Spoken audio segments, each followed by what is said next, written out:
우리나라 속담에 사촌이 땅을 사면 배가 아프다라는 말이 있죠. 여러분 몇 번 나눈 적이 있는데요. 가까운 사이일수록 그 사람이 더 잘 될 때 그것이 나의 기쁨이 되는 것이 아니라 그것이 시기와 질투심을 일으킨다는 뜻, 여러분 너무 잘 알고 계시죠? 내 사촌이나 지인이나 친구가 좋은 직장에 들어가거나 승진하거나 하는 사업이 막 대박 났을 때 나는 기쁘고 정말 그 사람을 축하해 줄 수 있는 그런 자리에 설 수 있는가? 아니면 그 사람이 잘됨으로 인해 내 처지가 초라하게 느껴지고 나는 그동안 뭐하고 살았나? 내 인생은 왜 이러지?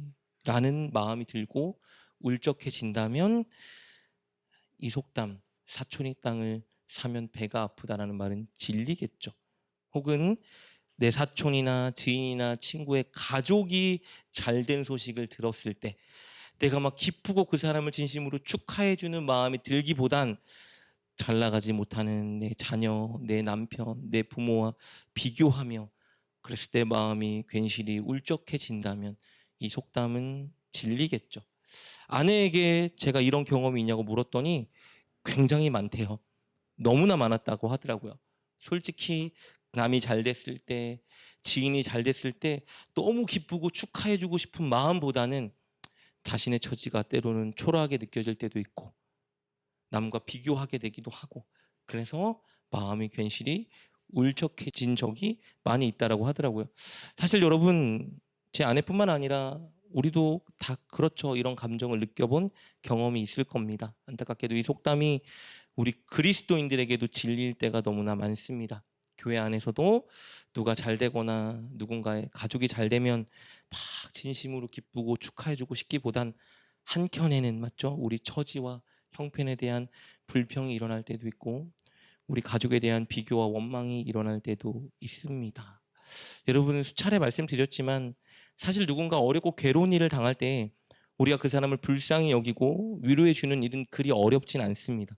왜냐하면 우리는 우리보다 형편이 안 좋은 사람들을 향한 이 연민을 쉽게 느끼는 존재이기 때문입니다. 그런데 가까운 지인 중에 누가 진짜 잘 됐을 때 진심을 다해 그 사람을 축하해주고 기뻐하는 일은 참 어렵습니다. 왜냐하면 우리는 늘 마음 한켠에 시기와 질투심이라는 것이 자리 잡고 있고 늘 비교하길 좋아하는 존재이기 때문입니다. 어떻게 하면 이 마음을 벗어날 수 있을까? 사실 설교로 이미 한번 여러분과 나눈 적이 있습니다.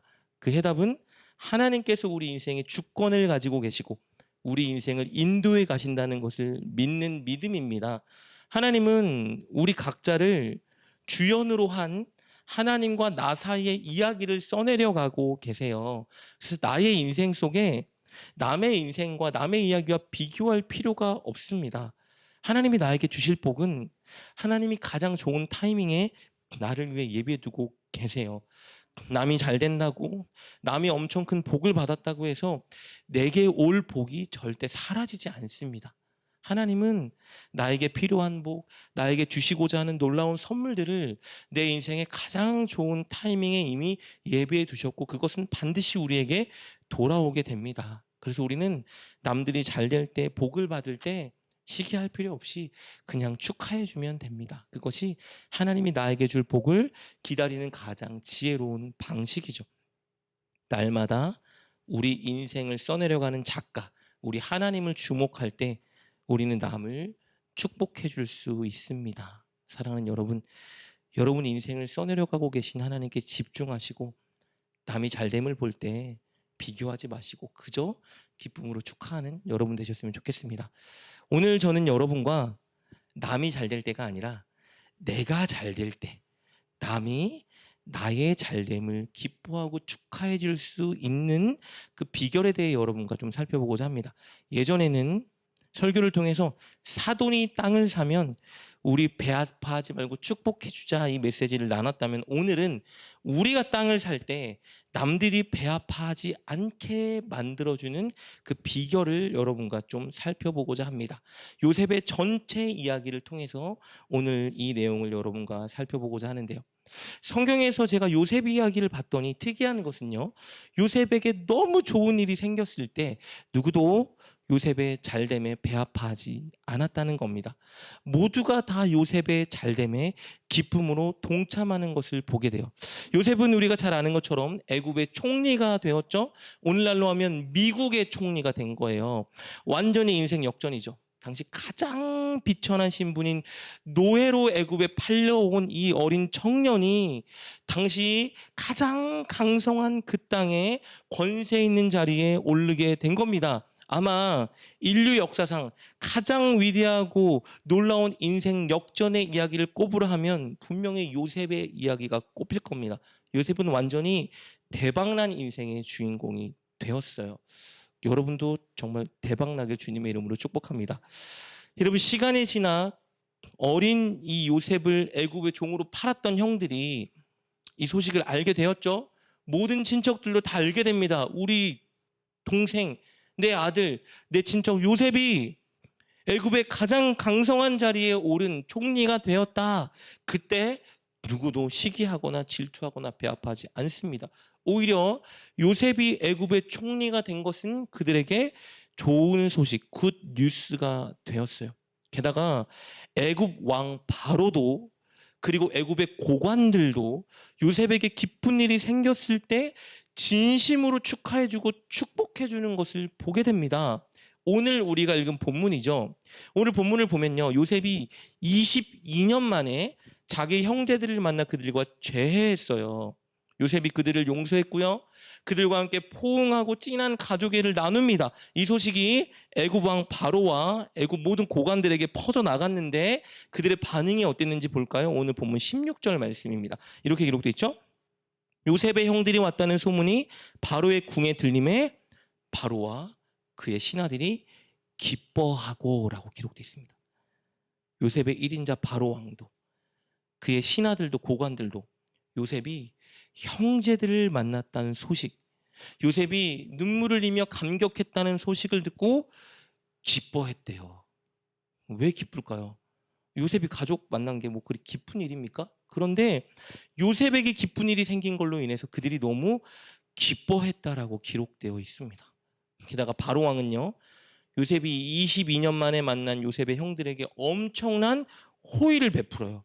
그리고 앞으로도 내가 모든 호의를 베풀겠다고 약속을 주는데요. 오늘 본문 17절부터 20절까지 말씀 이렇게 기록되어 있어요. 바로는 요셉에게 이르되 내 형들에게 명령하기를 너희는 이렇게 하여 너희 양식을 싣고 가서 가나안 땅에 이르거든 너희 아버지와 너희 가족을 이끌고 내게로 오라. 내가 너희에게 애굽의 좋은 땅을 주리니 너희가 나라에 기름진 것을 먹으리라. 이제 명령을 받았으니 이렇게 하라. 너희는 애굽 땅에서 수레를 가져다가 너희 자녀와 아내를 태우고 너희 아버지를 모셔오라. 또 너희의 기구를 아끼지 말라. 온 애굽 땅에 좋은 것이 너희 것임이니라. 지금 애굽 땅과 주변 모든 인접 국가에 큰 기근이 들었습니다. 7년 동안 어떤 것도 수확할 수 없는 기근이 든 거예요. 바로 왕이 뭐라고 말합니까? 요셉의 형들에게 너희에게 내가 이 엄청난 호의를 베풀겠다. 첫 번째 호의는 18절에 기록된 것처럼 좋은 땅을 너희에게 주겠다. 이리로 오기만 해라. 내가 좋은 땅을 너희에게 다 주겠다. 두 번째 무슨 약속입니까? 기름진 것을 먹을 것으로 주겠다. 이 땅에 오면 흉년 속에 근심 걱정하지 않아도 된다. 모든 양식을 다 주겠다. 세 번째 뭘 약속하죠? 19절이죠. 수레를 주겠다. 왕의 수레를 주겠으니 이 수레를 가지고 가서 너희 가족들을, 친척들을 다 모시고 이곳으로 와서 살아라. 네 번째 약속 20절이죠. 애굽 땅의 좋은 기구를 아끼지 말고 마음껏 사용하여라. 바로 왕이 요셉의 가족들에게 최고의 귀빈 대접을 해주겠다고 약속하고 있는 것입니다. 왜요? 기뻤어요, 바로 왕이. 왜 기쁩니까? 요셉이 기뻐하니까 바로 왕이 이렇게 기쁜 거예요. 요셉을 얼마나 귀중하고 소중한 존재로 여겼는지, 요셉을 얼마나 사랑했는지 요셉이 기쁘니 바로 왕이 기뻐 이 모든 것을 주겠노라 약속하고 있는 것입니다. 여러분, 왜 요셉의 잘됨에 누구도 배아파하지 않을까요? 왜 모두가 요셉의 기쁨을 함께 기뻐할까요? 요셉은 어떻게 자신이 잘 됐을 때 남들이 배아파하지 않고 기쁘게 만드는 사람이 될 수 있었을까? 그 비결은요, 그 정답은요, 하나님과 동행하는 것입니다. 요셉은 그가 하는 일이 잘 될 때도, 그가 하는 일이 안 될 때도, 그 형편이 좋을 때도, 그 형편이 좋지 않을 때도, 그가 누구와 있든지 어디에 있든지 늘 한 가지를 했는데, 그것이 무엇이냐? 하나님과 동행하는 일이었습니다. 여러분, 17세의 나이에 애굽의 종으로 팔려왔습니다. 놀랍게 그때 하나님이 요셉과 함께 해주셨습니다. 창세기 39장 우리 2절 3절 말씀 보면요, 이렇게 기록되어 있죠. 여호와께서 요셉과 함께 하심으로 그가 형통한 자가 되어 그의 주인 애굽 사람의 집에 있으니, 그의 주인이 여호와께서 요셉과 함께 하심을 보며 또 여호와께서 요셉의 범사에 형통하게 하심을 보았더라. 하나님이 애굽의 종으로 팔려간 요셉과 함께 하셨습니다. 그런데 더 중요한 게 뭔지 아세요, 여러분? 요셉도 하나님과 동행했다는 게 더 중요합니다. 서로 함께 동행하는 게 중요한 거예요. 여러분, 내가 하나님과 동행한다는 것은 무엇을 의미할까요? 내가 나와 함께하고 계신 하나님을 인식하고 하나님이 기뻐하는 일에 순종했다는 것을 의미합니다.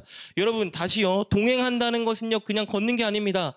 하나님과 동행한다는 것은요, 나와 함께하는 하나님을 인식하고 하나님이 기뻐하시는 그 일에 순종하는 것을 의미합니다. 요셉이 보디발의 집에 종으로 팔려갔을 때 요셉은 하나님이 기뻐하는 일이 무엇인지 발견했습니다. 그것이 무엇일까요? 억울해하고 자포자기하는 것이 아니라 보디발의 종으로서 보디발에게 최선을 다하는 것이 하나님이 기뻐하는 일이었어요. 그리고 그것을 종으로서 적극적으로 맡겨진 일에 최선을 다하는 것이 하나님이 기뻐하는 일인 것을 요셉은 알았습니다. 요셉은 그래서 최선을 다해서 보디발을 섬겼고요, 최선을 다해 종으로서 맡겨진 일을 감당했습니다.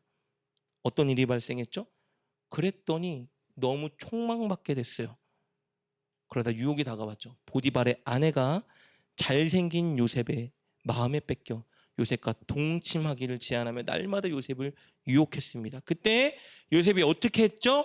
하나님과 동행했습니다. 하나님을 인식하고 하나님이 기뻐하는 일이 무엇인지 발견하고 순종했는데요, 하나님이 기뻐하는 일은 무엇입니까? 유혹을 뿌리치고 보디발에게 신의를 지키는 일이었습니다. 우리 창세기 39장 7절부터 9절 말씀 볼까요? 이렇게 기록되어 있죠. 그 후에 그의 주인의 아내가 요셉에게 눈짓하다가 동침하기를 청하니 요셉이 거절하며 자기 주인의 아내에게 이르되, 내 주인의 집안의 모든 소유를 간섭하지 아니하고 다 내 손에 위탁하였으니 이 집에는 나보다 큰 이가 없으며 주인이 아무것도 내게 금하지 아니하였어도 금한 것은 당신뿐이니 당신은 그의 아내임이라. 그런즉 내가 어찌 이 큰 악을 행하여 하나님께 죄를 지으리까? 인상적이죠? 내가 이 일을 행하면 나는 보디발에게 신의를 지키지 않는 것인데, 보디발을 실망시키고 보디발에게 죄를 짓는 것인데 요셉이 뭐라고 말합니까? 어찌 하나님께 이 큰 악을 범할 수 있습니까? 보디발의 집에 지금 누가 있었어요? 요셉과 보디발의 아내 2명뿐이었지만 요셉의 눈에는 둘이 아니라 셋이었죠. 요셉, 보디발, 그리고 그와 동행하는 하나님. 요셉의 눈앞에는 하나님이 있었습니다. 그래서 요셉이 뭐라 말합니까? 내가 어찌 이 큰 악을 행하여 하나님께 죄를 지으리까? 나와 동행하고 계신 그 하나님, 이곳에 계신 그 하나님 앞에 내가 어찌 이 일을 할 수 있겠습니까? 여러분, 하나님이 요셉의 육신의 눈앞에 보였을까요? 안 보였어요. 하나님의 음성이 요셉의 귀에 들렸을까요? 안 들립니다. 그런데 믿음으로 자신과 함께하고 계신 하나님을 요셉은 인식하고 느낀 겁니다. 그래서 그 하나님을 바라보며 하나님이 기뻐하는 일이 무엇인지를 생각하며 그 일에 순종했던 것이죠. 요셉은 하나님과 동행하는 삶을 살았습니다. 그런데 결과가 안 좋았죠. 보디발의 아내 유혹을 뿌리쳤다가 억울하게 누명을 써서 옥에 갇히지 않았습니까? 하나님과 동행하느라, 하나님 말씀에 순종하느라, 하나님 기뻐하는 일에 순종했다가 옥에 갇히게 됐어요. 그런데 그 옥에서도 하나님은 어떻게 했죠? 요셉과 동행해 주십니다. 오늘 창세기 39장 21절 말씀, 여호와께서 요셉과 함께 하시고 그에게 인자를 더하사 간수장에게 은혜를 받게 하시매. 23절 뭐라고 기록되어 있습니까? 간수장은 그의 손에 맡긴 것을 무엇이든지 살펴보지 아니하였으니 이는 여호와께서 요셉과 함께 하심이라. 여호와께서 그를 범사에 형통하게 하셨더라. 하나님이 요셉과 감옥에서도 함께 하셨습니다. 그래서 더 중요한 것은 뭐예요? 요셉도 하나님과 동행했다는 것이 더 중요한 것입니다. 요셉은 하나님 말씀에 순종했다가 옥에 갇혔습니다. 그럼 상식적으로 어떻게 해야 되죠? 불평하고 원망해야죠. 인생을 포기할 수도 있겠죠. 요셉은 절대 그렇지 않았습니다. 하나님을 인식하며 하나님이 기뻐하는 일이 무엇인지 고민했습니다. 그리고 발견했죠. 그것이 뭡니까? 하나님이 기뻐하는 일은 억울해하고 자포자기하는 것이 아니라 감옥에서도 요셉에게 맡겨진 일에 최선을 다하는 것이 하나님이 기뻐하는 일이라는 걸 요셉이 발견한 거예요. 적극적으로 최선을 다하며 감옥에서 살아갑니다. 그러자 하나님이 요셉이 최선을 다하는 모든 일의 결과를 좋게 만들어 주신 거예요. 요셉이 얼마나 적극적으로 최선을 다했는지 한 사건이 보여주는데요. 요셉이 감옥에서 재반 업무를 다 맡고 감옥에서 일을 하며 지내는 어느 날 감옥에 두 사람이 들어옵니다. 굉장히 높은 고관이에요. 왕의 떡을 맡은 사람, 왕의 술을 맡은 사람이 들어왔습니다. 굉장히 높은 직책의 사람입니다. 그들이 감옥에 들어와서 어느 날 희한한 꿈을 각자가 꿨는데 그 꿈이 그들 마음에 엄청난 근심이 되었죠. 왜냐하면 당시에는요, 사람들이 꿈을 꿨을 때 신이 그들에게 내려준 계시라 믿었습니다. 그들이 꾼 꿈이, 이 두 고관은 내 앞으로의 생사와 연관되어 있는 꿈이라 생각했어요. 왜냐하면 그 꿈에 누가 나타나냐면요, 애굽의 바로 왕이 나타났기 때문입니다. 이거 무슨 꿈일까? 내가 어떻게 되는 걸까? 해몽할 길이 없어 근심하고 있을 그때 요셉이 그들 얼굴만 보고도 그들에게 근심이 있다는 것을 발견하고 그들을 도우려고 손을 내밉니다. 창세기 40장 6절부터 8절 말씀 볼까요? 이렇게 기록되어 있네요. 아침에 요셉이 들어가 보니 그들에게 근심의 빛이 있는지라. 요셉이 그 주인의 집에 자기와 함께 갇힌 바로의 신하들에게 묻되 어찌하여 오늘 당신들의 얼굴에 근심의 빛이 있나이까? 그들이 그에게 이르되 우리가 꿈을 꾸었으나 이를 해석할 자가 없도다. 요셉이 그들에게 이르되 해석은 하나님께 있지 아니하니까 청하건대 내게 이르소서. 아주 세심하게 성심성의껏 두 고관을 섬긴 거예요. 어떤 말도 하지 않았죠. 고관의 얼굴빛을 보고 근심과 염려가 있구나, 짜부 떨고 잘 보이려고 한 게 아니에요. 그들이 얼굴에 근심빛이 보이기에 어떻게든 돕기 위해 요셉이 나선 겁니다. 무슨 일이 있으십니까? 얼굴에 근심이 보입니다. 제가 도울 일이 없을까요? 그들이 요셉에게 말했죠. 내가 꿈을 꾸었는데 해결할 방법이 없다. 어떻게 합니까? 하나님이 은혜를 주셔 꿈을 해석할 수 있습니다 하고 문제를 해결해 주었죠. 요셉이 이렇게 살았어요, 여러분. 모든 곳에서 그와 동행해 주신 하나님을 의식하고 하나님 기뻐하는 일이 무엇일까 고민하며 최선을 다했습니다. 어느 곳에 있든지 그가 만나는 사람이 누구든지 요셉은 그 장소와 그 사람들을 하나님이 내게 허락해 주신 것이라 믿고 하나님 기뻐하는 일에 순종하려 노력하며 살았습니다. 그래서 결국 어디까지 온 거예요? 애굽 총리 자리에 오르게 된 것입니다. 애굽의 왕 바로 다음으로 권세와 힘이 있는 그 자리, 이 자리에 올랐어요. 이제 무엇이든지 자기 마음대로 할 수 있는 상황에 올랐습니다. 이런 상황 속에 나를 죽이려 했던, 나를 애굽에 판 그 형들을 만난 거 아닙니까? 그 형들에게 무엇을 했죠? 보복한 것도 아니고 원망한 것도 아니고 질책한 것도 아니고 지난주에 우리가 나눈 것처럼 형들을 용서하고 오히려 형들에게 사랑을 베풀었어요. 앞으로 5년간 흉년이 계속될 텐데 그동안 나를 죽이려 했던 형들과 그들에게 속한 모든 가족들을 내가 책임지겠습니다 하고 속히 가나안 땅으로 돌아가서 남은 모든 가족들을 이리로 데리고 오십시오. 내가 형님들과 형님들의 자녀들과 가족들과 모두의 인생을 책임지겠습니다. 이렇게 지금 말하고 있는 거예요, 오늘 본문에서. 그리고 그들에게 선물을 쥐어 보냅니다. 오늘 본문 45장 21절로 24절까지 말씀 볼까요? 이스라엘의 아들들이 그대로 할세 요셉이 바로의 명령대로 그들에게 수레를 주고 길 양식을 주며 또 그들에게 다 각기 옷 한 벌씩을 주되 베냐민에게는 은 300과 옷 5벌을 주고 그가 또 이와 같이 그 아버지에게 보내되 수나기 10필에 애굽의 아름다운 물품을 실리고 암나기 10필에는 아버지에게 길에서 드릴 곡식과 떡과 양식을 실리고 아주 풍성하게 넘치도록 양식을 주고 그들을 다시 가나안 땅으로 돌려보냅니다. 왜요? 가나안 땅 가는 동안 충분히 먹고 가나안 땅에 도착해서 굶주리고 있는 가족들을 먹이고 그들을 데리고 오라는 거예요. 그런데 참 인상적인 게 하나 있는데요. 22절 말씀입니다. 요셉이 형들에게 선물을 줘요. 22절에 어떤 선물을 줬죠? 또 그들에게 각기 옷 한 벌씩을 주되 옷을 줬대요. 잠깐 주목할 필요가 있어요. 옷이 요셉에게는 굉장히 트라우마가 있는 물건이기 때문이에요. 22년 전에 형들이 요셉을 죽이려고 할 때 그러다가 애굽으로 팔기로 결정했을 때 형들이 가장 먼저 했던 일이 무엇이냐면요. 요셉이 입고 있던 채색 옷을 벗기고 빼앗은 일이었습니다. 그 채색 옷. 너무 꼴보기 싫은 그 옷. 귀중한 소중한 존재에게 입히는 그 옷인데 우리 아버지가 늘 요셉에게만 입히는 그 옷. 정말 징그럽게 보기 싫은 그 옷. 요셉의 그 옷을 벗기고 빼앗았습니다. 우리 창세기 37장 23절, 24절 볼까요? 이렇게 기록되어 있죠. 옛날이에요. 요셉을 팔아먹을 때 그때입니다. 요셉이 형들에게 이름해 22년 전 일입니다. 그의 형들이 요셉의 옷, 곧 그가 입은 채색 옷을 벗기고 그를 잡아 구덩이에 던지니 라고 기록되어 있죠. 요셉이 빌었습니다. 형님들 왜 그러십니까? 저를 살려주십시오.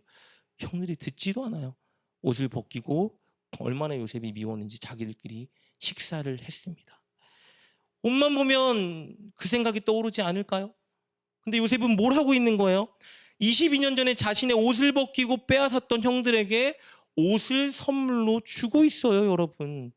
자신에게 잘못한 형들을 진정으로 용서해주고 있는 겁니다. 그리고 사랑을 주고 있는 거예요. 지난날 시기와 미움과 분열의 상징이었던 이 옷이 요셉을 인하여 이제 뭐가 된 거예요? 연합의 상징이 되어버린 것입니다. 요셉은 어떻게 이렇게 할 수 있었을까요, 여러분? 어떻게 자신에게 상처와 아픔을 준 형제들을 용서하고 섬기고 앞으로 인생을 책임지겠다 약속할 수 있을까? 비결이 하나님이 기뻐하는 뜻이 무엇인지 발견했기 때문이에요. 요셉은 그와 동행하고 계신 하나님이 무엇을 기뻐하시는지를 발견했습니다. 그것은요, 요셉이 나를 애굽에 팔아먹은 형들을 용서하고 그들의 인생을 책임지는 것이었습니다. 하나님이 기뻐하는 일은 무엇이었냐면 요셉이 형들을 용서하고 형들과 그들에게 속한 모든 가족들의 인생을 책임져 주는 것이 하나님이 기뻐하는 일이라는 걸 요셉이 발견한 거예요. 그래서 요셉이 형들에게 이렇게 고백했던 겁니다. 우리가 지난 시간에 나눴던 본문 창세기 45장 5절부터 8절 말씀 보면 이렇게 기록되어 있죠. 당신들이 나를 이곳에 팔았다고 해서 근심하지 마소서, 한탄하지 마소서. 하나님이 생명을 구원하시려고 나를 당신들보다 먼저 보내셨나이다.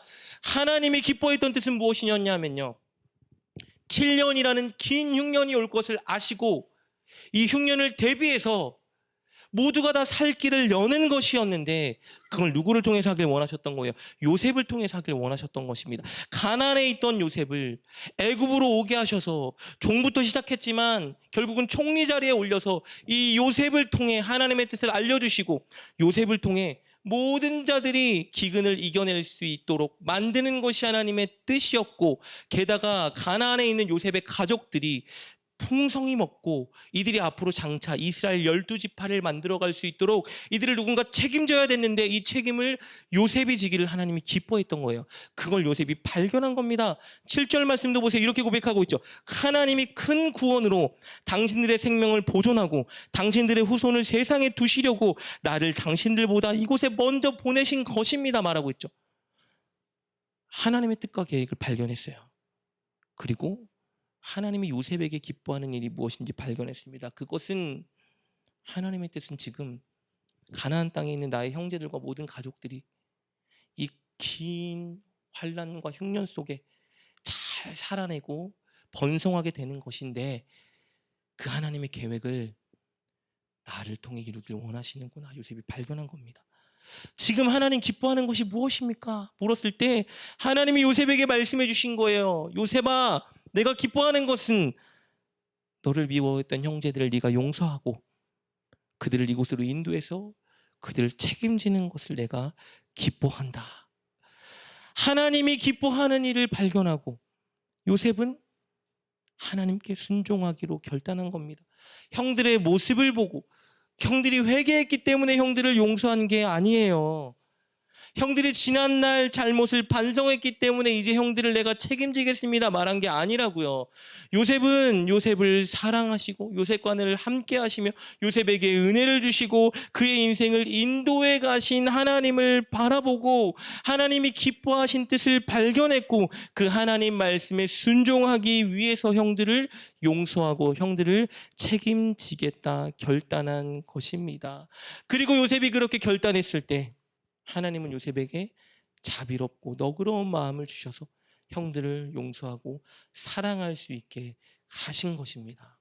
요셉은 팔려온 애굽 땅에서 늘 하나님과 동행했습니다. 자신과 동행하는 하나님을 인식했고 하나님이 그에게 기뻐하고 원하시는 뜻이 무엇인지를 발견하려고 늘 노력했어요. 그리고 그 뜻을 발견했을 때 그는 순종했습니다. 주어진 자리가 어디든 맡겨진 것이 무엇이건 최선을 다했습니다. 만나는 사람이 누구든 나보다 높은 사람이건 낮은 사람이건 상관없어요. 최선을 다해서 그들을 섬겼습니다. 용서해야 될 상황이 왔을 때는 용서했고요. 사랑해야 될 상황이 왔을 때는 사랑했고요. 섬겨야 될 상황이 왔을 때는 섬겼습니다. 왜요? 그것을 하나님이 기뻐하셨으니까요. 이것이 하나님과 동행하는 삶입니다. 그가 이렇게 살았기에 그에게 좋은 일이 발생했을 때 애굽의 왕 바로는 애굽의 고관들은 요셉의 밑에 있는 하인들은 모두가 다 기뻐하고 요셉을 축하해 줄 수 있었던 것입니다. 요셉이 애굽의 총리 자리에 올라갔을 때 혼자 배불리 먹고 산 것이 아니라 자신의 모든 가족들을 책임지고 섬기려 하니 그의 성공이 가족과 친척들 모두에게 복으로 돌아가는 것이죠. 그래서 모두가 다 기뻐하고 축하할 수 있었던 것이에요. 사랑하는 여러분, 요셉의 인생 전체에 그와 함께 해주신 하나님은 동일하게 우리와 함께 해주고 계십니다. 중요한 것은 우리도 우리와 함께 동행하는 그 하나님과 동행해야 하는 것입니다. 하나님 우리 눈에 보이지 않아요. 하나님 음성 우리에게 들리지 않습니다. 들리면 이상한 거예요. 그러나 믿음으로 우리는 하나님을 볼 수 있어야 되고 하나님을 들을 수 있어야 합니다. 우리와 동행하고 계신 하나님을 인정하고 날마다 인식해야 됩니다. 우리가 어느 곳에 있든지 하나님은 그 자리에 계세요. 차를 운전할 때에도, 버스를 탈 때에도, 지하철에 있을 때에도, 직장에 있을 때, 가정에 있을 때, 교회에 있을 때, 모든 곳에 있을 때, 카페에 있을 때, 식당에 있을 때도 하나님은 우리와 동행하고 계십니다. 그 하나님을 우리는 인식해야 돼요. 그리고 인식한다면 그 하나님 앞에 살아야 됩니다. 앞에 사는 것은 무엇입니까? 하나님이 기뻐하는 말, 하나님이 기뻐하는 행동, 하나님이 기뻐하는 선택은 무엇일지를 고민하고 그대로 순종하는 것입니다. 교회에서, 직장에서, 집에서, 학교에서 하나님이 기뻐하는 말과 하나님이 기뻐하는 선택과 하나님이 기뻐하는 행동은 무엇일지를 고민하고 그것들을 발견하고 그대로 행동하는 것, 그것이 하나님과 동행하는 삶입니다. 여러분, 바울은 에베소 교인들에게 이렇게 권면했어요. 에베소서 5장 8절부터 10절 말씀 보면 이렇게 기록됐죠. 너희가 전에는 어둠이더니 이제는 주 안에서 빛이라. 빛의 자녀들처럼 행하라. 어둠이었다는 말은 사망에 있다는 얘기예요. 사탄의 자녀였으나 이제는 생명에 있는 하나님의 자녀인 빛이라. 그러니 빛의 자녀처럼 행동해라. 어떻게 살아야 돼요? 9절이죠. 빛의 열매는 모든 착함과 의로움과 진실함에 있느니라. 우리는 어느 곳에 있든지 착해야 되고요. 선해야 되고요. 의로워야 돼요. 그리고 진실해야 합니다. 그리고 10절에 이렇게 말해요. 주를 기쁘게 할 것이 무엇인가 시험해 보라. 우리는 늘 선하고 의롭고 진실하고 정직하게 살아야 되는데, 내가 삶의 현장에서, 집에서, 교회에서, 직장에서, 가정에서, 카페에서, 식당에서 어떻게 주를 기쁘게 하게 착하게 의롭게 진실하게 적용해서 살아갈 수 있을까를 고민하라는 얘기예요. 우리가 늘 고민해야 될 것은 무엇이냐면요, 얼마를 벌어야 될까? 내일 어떻게 살아가야 될까? 이것이 아니에요. 우리가 늘 고민해야 될 것은 무엇이냐면요, 어떻게 하나님을 기쁘게 하는 말을 할까? 어떻게 하나님을 기쁘게 하는 선택을 할까? 어떻게 하나님을 기쁘게 하는 행동을 할까? 그리고 그대로 살 때 하나님은 요셉의 인생을 복되게 하신 것처럼 우리 인생을 반드시 복되게 하십니다. 어느 곳에 있든지 맡겨진 내 최선을 다하고 누구를 만나든지 선하게 그들을 섬기고 용서하고 진실하게 살아가야 합니다. 늘 용서와 사랑을 입에 달고 실천하기 위해 노력해야 됩니다. 안 될 수 있죠. 믿음이 연약하니까 바로 못할 수 있죠. 그러나 늘 도전하는 거예요. 하루하루 날마다 그렇게 도전하며 살아갈 때 하나님 반드시 우리에게 복을 주시고 우리를 빛의 자녀처럼 빛나게 하십니다. 그때 우리의 잘됨과 성공이 남들의 배를 아프게 하는 것이 아니라 남들을 이롭게 하고 그들을 기쁘게 하고 그들이 하나님을 인정하고 찬양하게 만들 것입니다. 사랑하는 여러분, 저와 여러분의 인생을 하나님이 계획하셨습니다. 그리고 인도에 가고 계시고 앞으로도 인도에 가실 거예요. 여러분, 그 인생의 주인공은 남이 아니라 여러분과 여러분의 하나님이십니다. 하나님은 그 이야기를 진행해 가시면서 여러분과 반드시 함께 해주십니다. 여러분도 하나님과 동행해야 합니다. 날마다 하나님이 기뻐하는 것이 무엇인지를 고민하시고 집에서, 교회에서, 직장에서, 가정에서, 카페에서, 식당에서 어느 곳에 있든지 하나님이 기뻐하는 말과 행동과 선택을 하십시오. 그렇게 살아갈 때 여러분에게 어떤 복이 임하든 그 복이 사람들의 배를 아프게 하는 것이 아니라 모두를 유익하게 만들고 모두를 기쁘게 만들 것입니다. 늘 하나님과 동행하며 하나님과 써내려가는 아름다운 이야기를 통해 많은 사람들을 유익하고 기쁘게 만들 수 있는 저와 여러분 될 수 있기를 주님의 이름으로 축복합니다.